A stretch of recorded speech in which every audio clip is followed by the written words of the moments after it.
Bismillahirrahmanirrahim. Assalamualaikum warahmatullahi wabarakatuh. Perkenalkan, nama saya Ahmad Tariq Kausar dengan NIM 2200993 dengan mata kuliah Statistika Lanjutan Ilmu Ekonomi dengan tersebut mengampu Dr. Alfonsa Kreatur SEME. Kali ini saya akan mempresentasikan sebuah materi tentang metode dan juga distribusi sampel. Pertama-tama saya mengucapkan puji dan syukur atas kehadiran Tuhan Yang Maha Esa dengan rahmat dan karunia-Nya, serta dapat saya bisa mempresentasikan materi ini kepada yang bersangkutan. Baiklah, saya akan memulainya dengan distribusi sampling.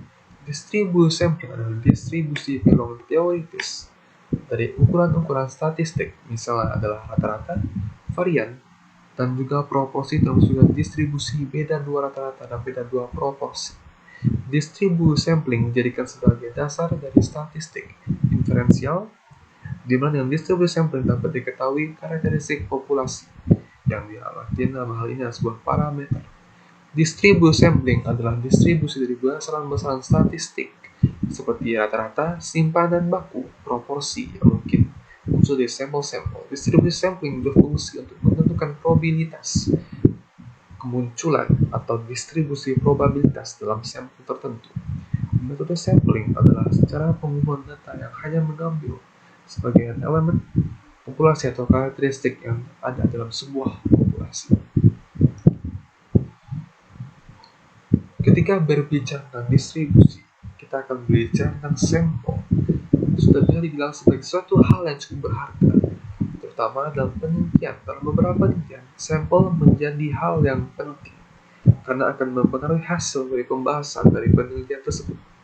Beberapa orang menggunakan sampel biasanya karena ada keingintahuannya terhadap suatu fenomena, sehingga ia mencari jawaban dari suatu fenomena tersebut agar mendapatkan sebuah solusi dari permasalahan yang sedang terjadi. Selain itu, perhitungan sampel juga digunakan untuk memprediksi suatu fenomena apa yang akan terjadi di kemudian hari, atau kita akan membicarakan tentang suatu fenomena, kapan fenomena tersebut berhenti, bisa juga disesuaikan dalam sampel ini. Sampling adalah proses di mana porsi dari suatu populasi diseleksi agar dapat mewakilkan populasi tersebut. Tujuan dari dilakukan sampling adalah untuk mendapatkan sampel atau objek sampling yang benar-benar sesuai dan dapat menggambarkan populasi untuk dijadikan sebagai subjek penelitian. Tujuan utama analisa pada sampel adalah untuk menarik kesimpulan atas parameter-parameter populasi melalui beberapa anggota populasi tersebut. Diharapkan pada parameter ini didapatkan dari sampel atau dikenal dengan statistik dapat mempresentasikan kondisi sebenarnya populasi melalui sampel tersebut. Menurut Dallon pada tahun 1981, beberapa langkah yang harus diperhatikan peneliti dalam menentukan sampel, yaitu adalah yang pertama adalah menentukan populasi, yang kedua adalah mencari data akurat menunjukkan unit populasi, memilih sampel dan juga yang dengan sifat representatif, dan terakhir menentukan jumlah sampel yang memadai. Tujuan utama analisa pada sampel adalah untuk menarik kesimpulan atas parameter-parameter populasi. Melalui beberapa anggota populasi tersebut, diharapkan parameter-parameter yang didapatkan dari sampel atau dikenal dengan statistik dapat mempresentasikan kondisi sebenarnya pada sebuah populasi. Distribusi sampling adalah distribusi peluang teoritis dari ukuran-ukuran statistik, misalnya rata-rata, dan juga proporsi, dan juga distribusi beda dua rata-rata dan beda dua proporsi. Konsep distribusi sampling ini dijadikan sebagai dasar dari statistik inferensial, di mana dengan distribusi sampling dapat diketahui karakteristik populasi.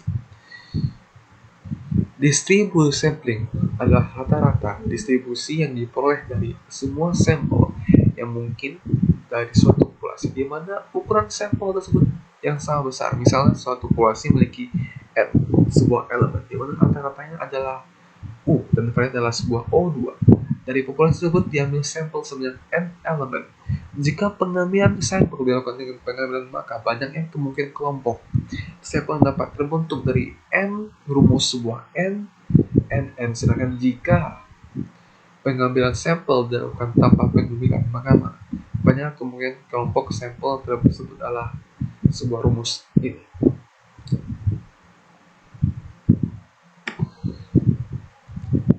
Oke lah, masuk ke materi yang ke penjelasan lebih panjang lebar. Ada beberapa jenis sampling. Yang pertama ada random sampling.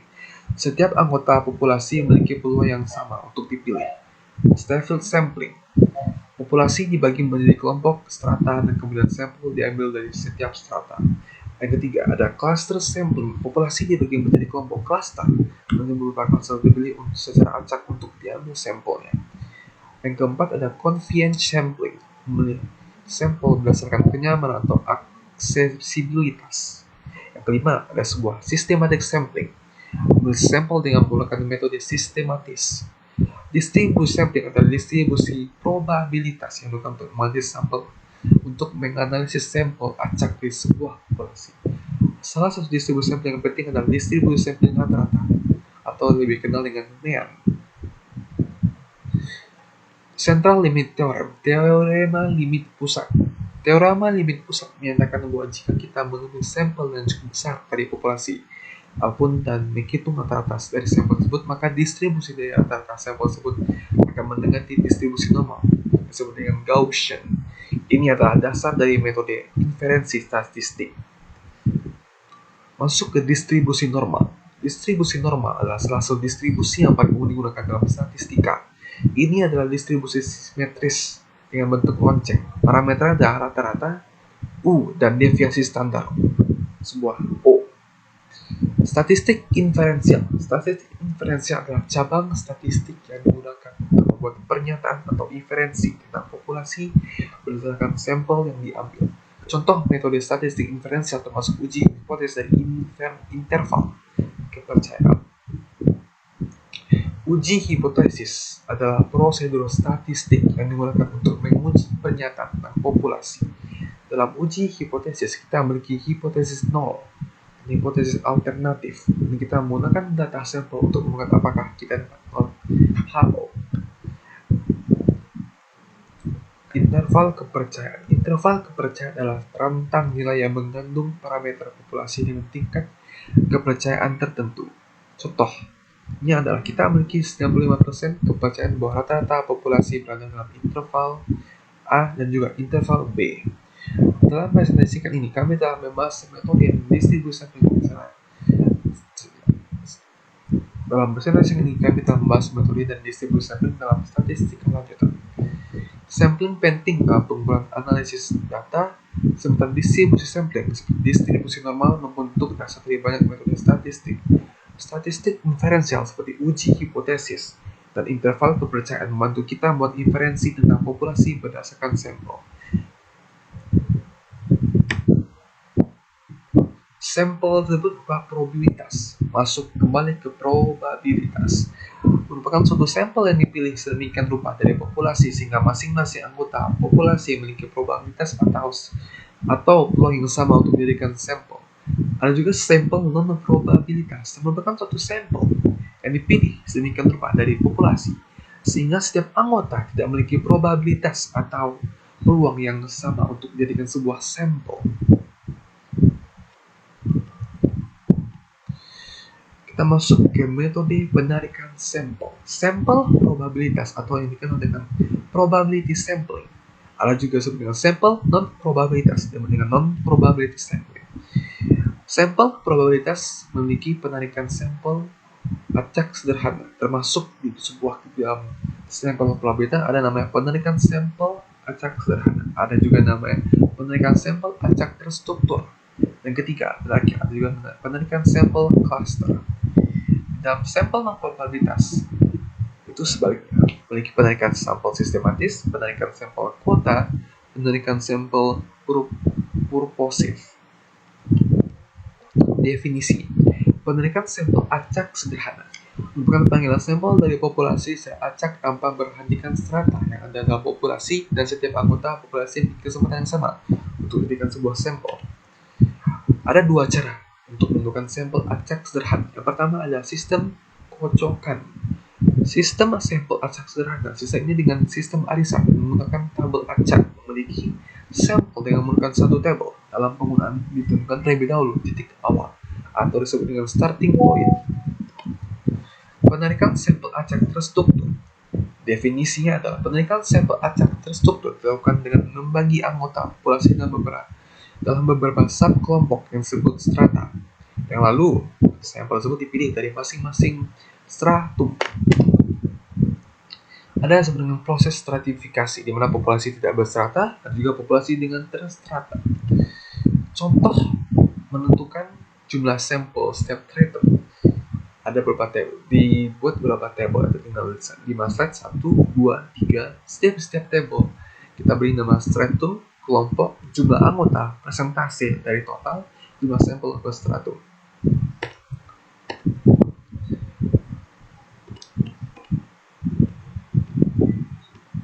Masuk ke definisi penarikan sampel sistematis.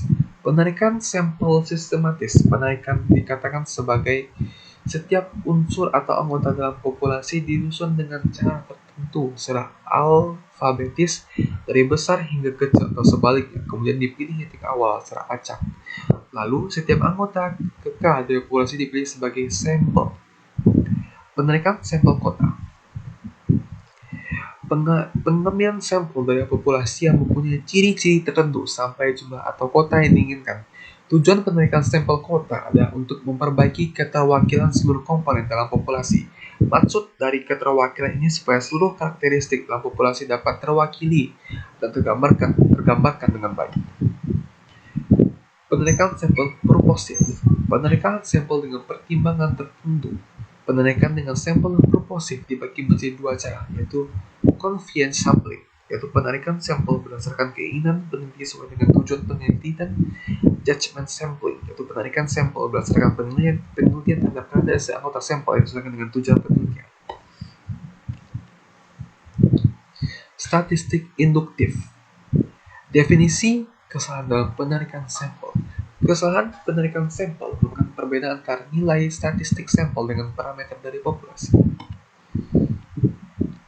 Distribusi sampel dari data hitung sampel, suatu distribusi probabilitas yang terdiri dari seluruh kemungkinan rata-rata hitung sampel dari suatu ukuran sampel tertentu yang dipilih dari populasi, dan juga probabilitas terjadinya dihubungkan dengan setiap rata-rata hitung sampel.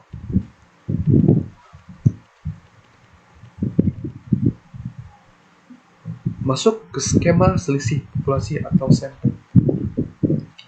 Pada dasarnya, setiap sampel berukuran N yang diambil dari populasi merupakan variabel random dan cenderung mendekati normal. Oleh sebab itu, distribusi dan diselisih rata-rata proporsi pada dasarnya juga mengikuti pola distribusi normal.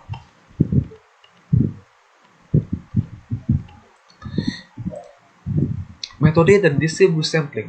Dalil batas tengah. Untuk dalil batas tengah, untuk populasi dengan rata-rata U dan varian O2, rata-rata hitung distribusi sampel dari seluruh, kemudian kombinasi sampel berukuran N yang diperoleh dari populasi akan mendekati distribusi normal, di mana rata-rata hitung distribusi sampel sama dengan rata-rata hitung populasi.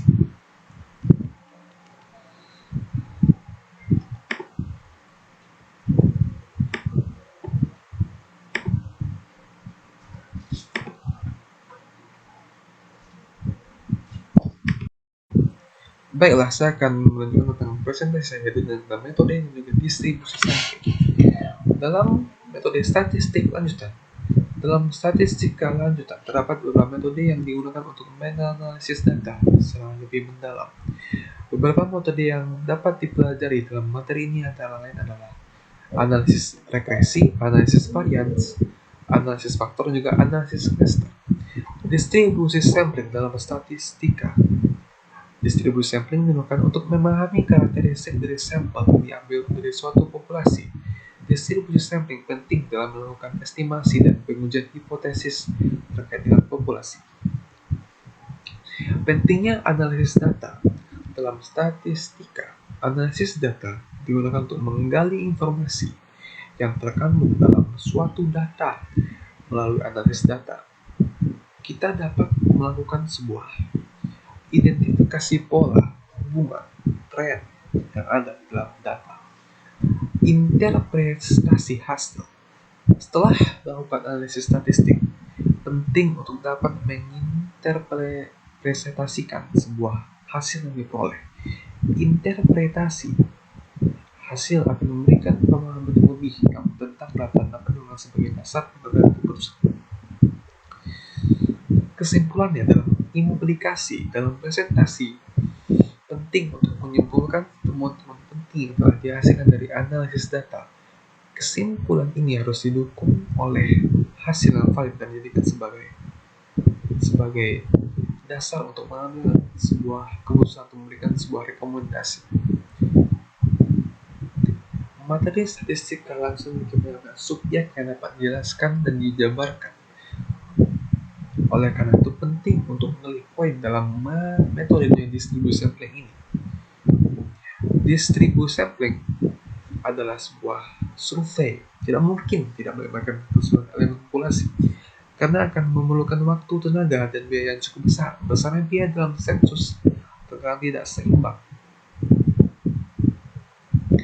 Negara tidak seimbang akan memerlukan waktu yang cukup untuk melakukan makanya dalam sebuah distribusi sampling, jika kita menganalisis satu data itu akan memerlukan waktu yang sangat banyak. Besar yang biaya dalam sensus tersebut tidak dapat seimbang dengan materi informasi yang dikumpulkan. Tujuan teori sampling adalah membuat sampling menjadi lebih efisien. Artinya, dengan biaya yang sama, diperoleh ketelitian yang lebih tinggi. Teori sampling mencoba untuk mengembangkan metode pemilihan sampel dan pembuatan perkiraan sehingga diperoleh metode yang memungkinkan diperoleh hasil penelitian dengan tingkat ketelitian tinggi dengan tujuan tetapi dengan biaya yang lebih rendah. Teknik sampling. Teknik sampling merupakan teknik pengambilan sampel untuk mendapatkan sampel. Dapat mewakili karakteristik populasi. Terdapat berbagai teknik sampling untuk menentukan sampel yang akan digunakan dalam penelitian. Teknik sampling terlaksana dapat dikelompokkan menjadi dua, yaitu probabilitas tadi dan juga non-probabilitas tadi. Dalam metodenya, teknik acak merupakan teknik yang paling sering digunakan. Dengan teknik acak sederhana, saya jelaskan di awal. Teknik acak sederhana adalah penjabaran lebih detail pada kesimpulan adalah teknik acak yang paling dasar dalam pengambilan sampel. Syarat utama agar suatu sampel mempunyai sifat acak, pemilihan harus melalui proses acak, yaitu suatu proses yang hasilnya tak dapat diketahui sebelumnya. Prinsip sampel acak sederhana, setiap anggota populasi mempunyai kesempatan yang sama untuk dipilih sebagai sampel. Meskipun tidak sangat sederhana, teknik sederhana ini mempunyai syarat yang khusus. Teknik acak sederhana bisa dipakai jika Anda kerahkan sampel yang baik dan lengkap, yang memuat daftar nama anggota semua populasi. Oleh karena itu, syarat yang ketat itu teknik acak sederhana ini umumnya bisa dipakai dalam kondisi seperti yang pertama, ada sampel acak secara efektif dipakai jika populasi tidak terlalu besar. Yang kedua, ada sampel acak sederhana bisa dipakai jika populasi relatif homogen.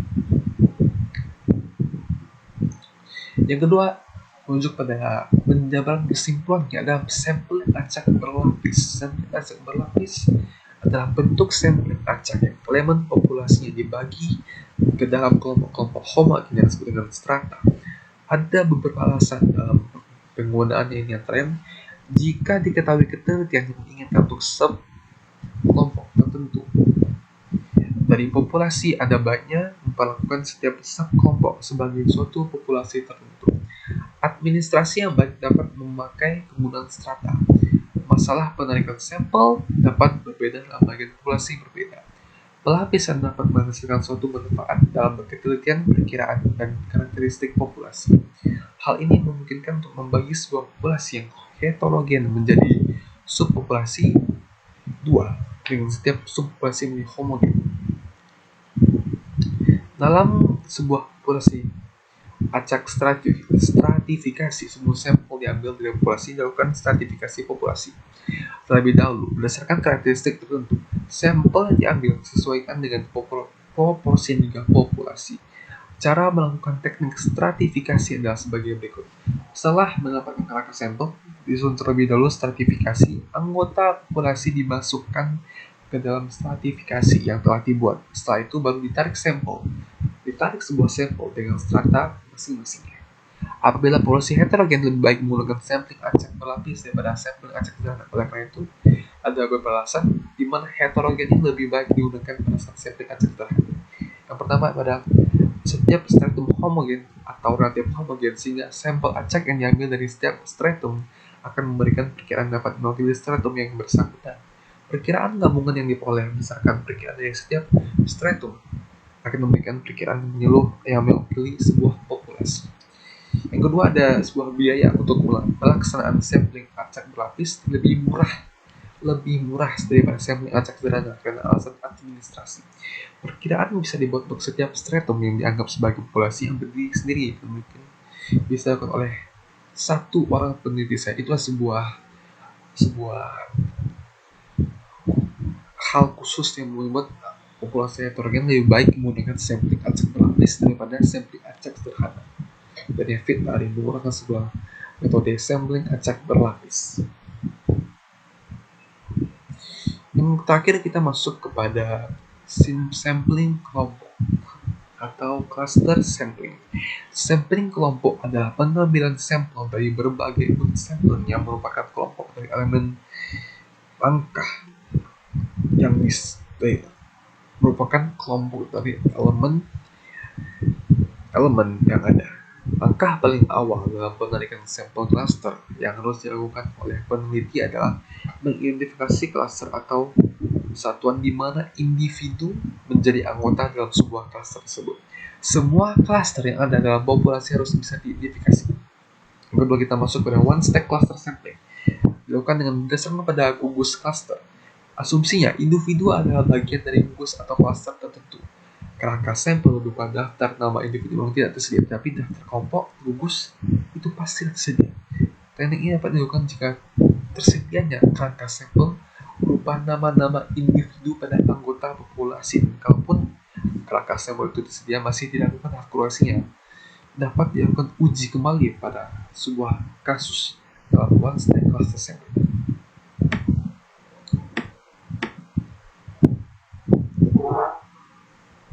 Ada beberapa sampling yang dapat dikategorikan sebagai sampling yang sangat sering digunakan oleh seorang statistika. Yang itu ada sebuah kelompok besar yang memiliki elemen yang heterogen, yang demikian diperlukan pemilihan banyak elemen dari setiap kelompok sehingga dapat dikategorikan sebagai persoalan yang dihadapi di dalam memilih sampel ialah memilih kelompok yang tepat dalam memilih sampling. Sampling jadi ada beberapa sebuah kategori yang harus dipenuhi, yaitu secara geografis, elemen dan kelompok harus saling berdekatan. Yang kedua, kelompok sedikit saja agar mudah mengadministrasikannya. Kelompok yang besar cenderung memiliki elemen yang heterogen, dan demikian diperlukan pemilihan banyak elemen dari setiap kelompok sehingga diperoleh hasil penilaian tingkat ketelitian yang tinggi. Keuntungan utama dari memakai metode sampling adalah bila subunit mempunyai karakteristik yang sama, yang sangat dekat, metode ini mengurangi penarikan sampel satu tahap berukuran besar sehingga peneliti mempunyai kesempatan mengambil beberapa nilai yang lebih kecil sehingga sampling menjadi lebih efisien. Kesimpulan dalam materi metode dan juga distribusi sampling ini adalah distribusi sampling memiliki banyak subjek yang dapat dijelaskan dan dijabarkan. Hasil yang diperoleh dari distribusi sampling juga metodenya harus didukung oleh hasil yang valid dan dapat dijadikan sebagai dasar untuk mengambil keputusan atau memberikan sebuah rekomendasi. Oleh karena itu, dalam menginterpretasikannya, interpretasi hasil akan memberikan informasi lebih dalam tentang data dapat digunakan sebagai dasar pengambilan keputusan. Baiklah, segitu saja hasil presentasi dari saya tentang metode dan juga distribusi sampling. Assalamualaikum warahmatullahi wabarakatuh.